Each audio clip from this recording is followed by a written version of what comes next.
So walking between Järntorget and Kaserntorget here in central Gothenburg, there's a particular sign which is rather curious, and I've often wondered about it, because it mentions a castle and it mentions the Queen Christina, and it's suggesting it's somewhere up there. But if there's a castle up there, I've certainly never seen it. So what's going on? Well, that's what we're here to find out.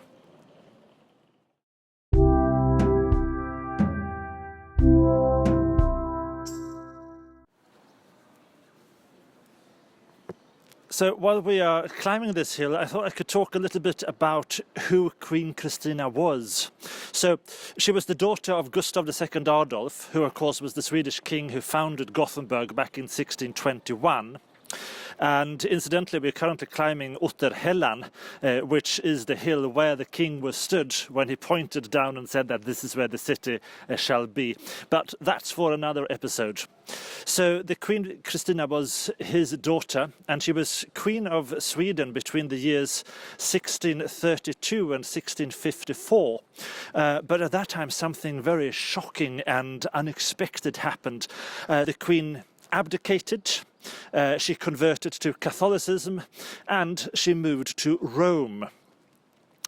Now, reportedly, she was very much interested in the arts and in science. So why would she have had a hunting seat? Oh, and incidentally, jaktslott translates into hunting seat in English. But why would she have had one here in the heart of Gothenburg?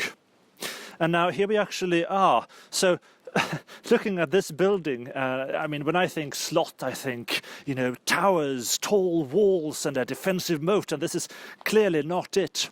This is a timber-framed building, probably built in 1731. Yes? Excuse me, you say 1731, but the Queen has moved to Rome in 1654, and she died in 1689. That's 42 years before this house was even built. There's no way she could have owned it. No, so we don't actually know where the name comes from. There's one theory that it goes back to the late 1700s, and at that point there would have been a tavern in the basement of the house, and that tavern would have been frequented by soldiers from the nearby bastion Kristina Regina, which translates into Queen Christina. Is this tavern the reason why the building became associated with Her Majesty Queen Christina? Well, that we simply do not know. Very strange. And there are 20 more places in Sweden called Drottning Christina jaktslott. Yes, indeed. And what's interesting is that none of those actually have any real direct connection with the Queen herself. Very strange. But let's explore the place.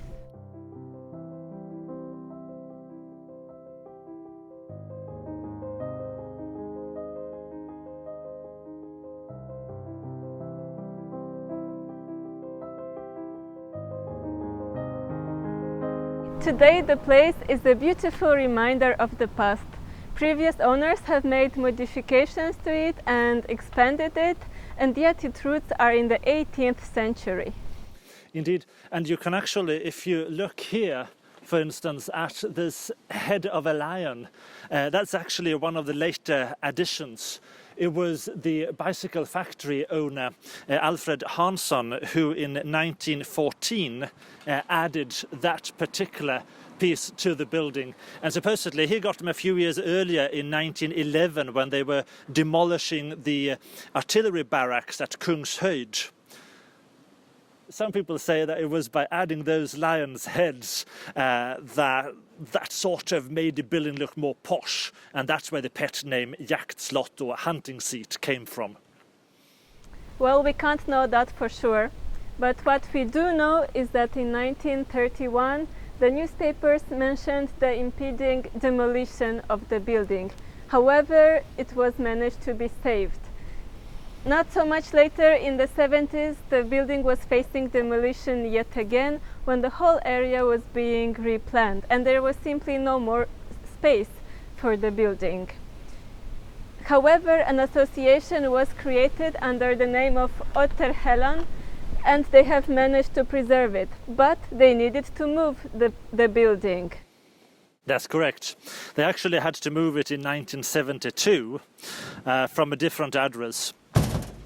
And when they did that, during the actual relocation of the building, they were looking at the foundations, and they were able to debunk one of the myths surrounding this building, which was that there was supposed to be a secret passage leading between this house and the governor's mansion. However, no such tunnel was discovered.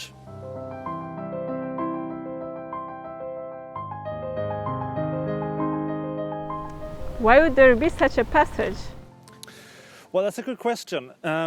So it was believed that this house was perhaps actually built by Colonel Drakenberg, who was the commander of Älvsborg's regiment and also the governor of Bohus fortress. And supposedly he would have built it in 1670. And if that indeed had been the case, then a secret passage might have made sense. But we now believe that the house is actually later, probably from 1731.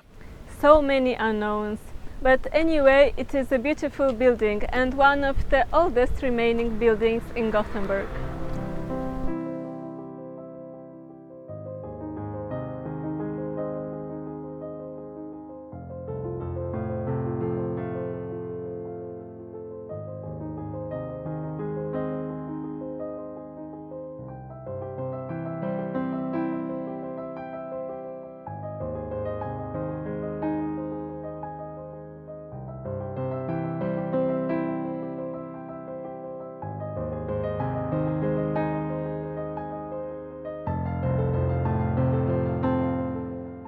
We highly do recommend that you visit the website and look up the Heritage Association Otterhällan.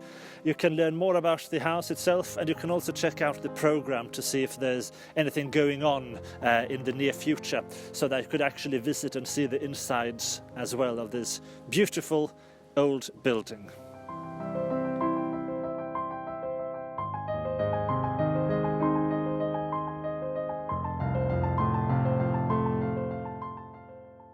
Thank you. Thank you. Thank you. ありがとうございました。Goodbye.